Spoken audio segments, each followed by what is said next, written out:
Hello दोस्तों, कैसे हो आप सब। आशा करते हैं आप सब अच्छे होंगे। आज मैं सिंहासन बत्तीसी की 22वीं पुतली अनुरोधवती की कहानी सुनाती हूँ, जो इस प्रकार है। राजा विक्रमादित्य अद्भुत गुणग्राही थे। वे सच्चे कलाकारों का बहुत अधिक सम्मान करते थे तथा स्पष्टवादिता पसंद करते थे। उनके दरबार में योग्यता का सम्मान किया जाता था। चापलूसी जैसे दुर्गुण की उनके यहाँ कोई कद्र नहीं थी। यही सुनकर एक दिन एक युवक उनसे मिलने उनके द्वार तक आ पहुंचा। दरबार में महफिल सजी हुई थी, संगीत का दौर चल रहा था। वह युवक द्वार पर राजा की अनुमति का इंतजार करने लगा। वह युवक बहुत ही गुणी था, बहुत सारे शास्त्रों का ज्ञाता था, कई राज्यों में नौकरी कर चुका था। स्पष्ट वक्ता होने के कारण उससे आश्रयदाताओं को वह धृत नजर आया, अतः हर जगह उसे नौकरी से निकाल दिया गया। इतने ठोकरे खाने के बाद भी उसकी प्रकृति तथा व्यवहार में कोई परिवर्तन नहीं आ सका। वह द्वार पर खड़ा था, तभी उसके कानों में वादन का स्वर पड़ा और वह बड़बड़ाया, महफिल में बैठे हुए लोग मूर्ख हैं, संगीत का आनंद उठा रहे हैं, मगर संगीत का जरा भी ज्ञान नहीं। साजिंदा गलत राग बजाए जा रहा है, लेकिन कोई भी उसे मना नहीं कर रहा है। उसकी बड़बड़ाहट द्वारपाल को स्पष्ट सुनाई पड़ी। उसका चेहरा क्रोध से लाल हो गया। उसने उसको संभाल कर टिप्पणी करने को कहा। उसने जब वह युवक को कहा कि महाराजा विक्रमादित्य खुद महफिल में बैठे हैं और वे बहुत बड़े कलाकार पारखी हैं, तो युवक ने उपहास किया। उसने द्वारपाल को कहा कि वे कला प्रेमी हो सकते हैं, मगर कला पारखी नहीं, क्योंकि साजिंदे का दोषपूर्ण वादन उसकी समझ में नहीं आ रहा। वह युवक ने यह भी बता दिया कि साजिंदा किस तरफ बैठा हुआ है। अब द्वारपाल से नहीं रहा गया। उसने उस युवक से कहा कि उसे राजदंड मिलेगा अगर उसकी बात सच साबित नहीं हुई।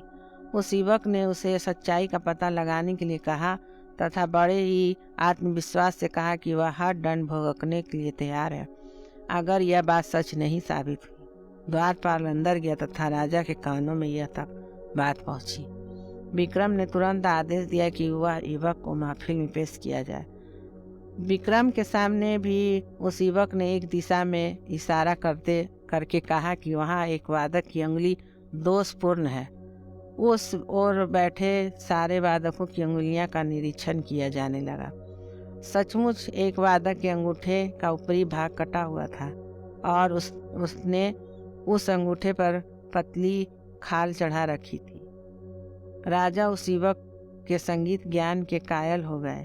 तब उन्होंने उस युवक से अपना परिचय प्राप्त किया और अपने दरबार में उचित सम्मान देकर रख लिया।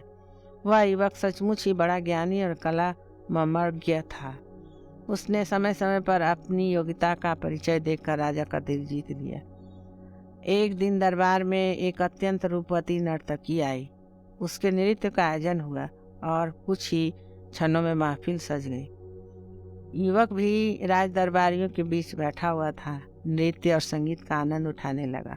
वह नर्तकी बहुत ही सधा हुआ नृत्य प्रस्तुत कर रही थी और दर्शक मुग्ध होकर रस स्वादन कर रहे थे। तभी न जाने कहाँ से एक भौरा आकर उसके वक्ष पर बैठ गया। नर्तकी नृत्य नहीं रोक सकी थी और न ही अपने हाथों से भौरे को हटा सकती थी, क्योंकि भंगिमाएं गड़बड़ हो जाती। उसने बड़ी चतुरता से सांस अंदर की ओर खींची तथा पूरे वेग से भंवरे उस पर छोड़ दी।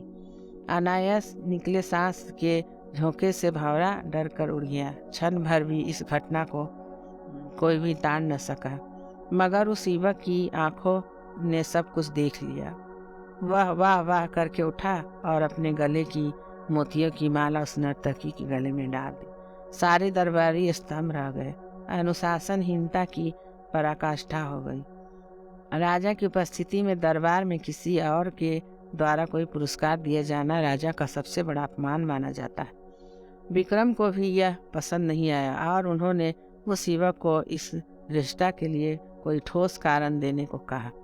तब युवक ने राजा को भंवरे वाली सारी घटना बता दी। उसने कहा कि बिना नृत्य की एक भी भंगिमा को नष्ट किए लय ताल के साथ सामंजस्य रखते हुए इस नर्तकी ने जिस सफाई से भंवरे को उड़ाया वह पुरस्कार योग्य चेष्टा थी। उसे छोड़कर किसी और का ध्यान गया ही नहीं तो पुरस्कार कैसे मिलता। विक्रम ने नर्तकी से पूछा तो उसने उस युवक की बातों का समर्थन किया। विक्रम का क्रोध गायब हो गया और उसने नर्तकी तथा उस युवक दोनों को ही बहुत तारीफ की। अब उसकी नज़र में उस युवक का महत्व और बढ़ गया। जब भी कोई समाधान ढूंढता रहता उसकी बातों को ध्यान से सुना जाता तथा उसकी परामर्श को गंभीरतापूर्वक लिया जाता। एक बार दरबार में बुद्धि और संस्कार पर चर्चा छिड़ी। दरबारियों का कहना था कि संस्कार बुद्धि से आते हैं, पर वह युवक उनसे सहमत नहीं था। उसका कहना था कि सारे संस्कार वंशानुगत होते हैं। जब कोई मतज्ञ नहीं हुआ तो विक्रम ने एक हल सोचा। उन्होंने नगर से के दूर हटकर जंगल में एक महल बनवाया तथा महल में गूंगी और बहरी नौकरनियां नियुक्त की। एक एक करके 4 नवजात शिशुओं को उस महल में उन नौकरानियों के देखरेख में छोड़ दिया गया। उनमें से उनका एक महामंत्री का, एक कोतवाल का तथा एक ब्राह्मण का पुत्र था। 12 वर्ष पश्चात जब वो चारों दरबार में पेश किए गए तो विक्रम ने बारी बारी से उनसे पूछा, कुशल तो हो? चारों ने अलग अलग जवाब दिए। राजा के पुत्र ने सब कुशल है कहा, जबकि महामंत्री के पुत्र ने संसार को नश्वर बताते हुए कहा, आने वाले को जाना है तो कुशलता कैसी। कोतवाल के पुत्र ने कहा कि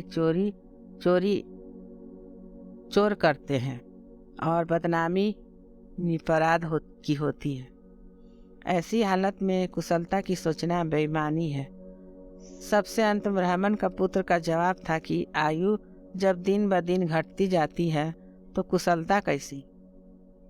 चारों के जवाब को सुनकर उस युवक की बातों की सच्चाई सामने आ गई। राजा का पुत्र निश्चित भाव से सब कुछ कुशल मानता था और मंत्री के पुत्र ने तर्कपूर्ण उत्तर दिया। इस तरह कोतवाल के पुत्र ने न्याय व्यवस्था की चर्चा की, जबकि ब्राह्मण के पुत्र ने दार्शनिक उत्तर दिया। सब वंशानुगत संस्कारों के कारण हुआ। सबका पालन पोषण एक वातावरण में हुआ, लेकिन सबके विचारों में अपने अपने संस्कारों के अनुसार भिन्नता आ गई। सभी दरबारियों ने मान लिया कि उस युवक का मानना बिल्कुल सही है। धन्यवाद दोस्तों। आपको अगर ये कहानी अच्छा लगे तो कृपया लाइक करें।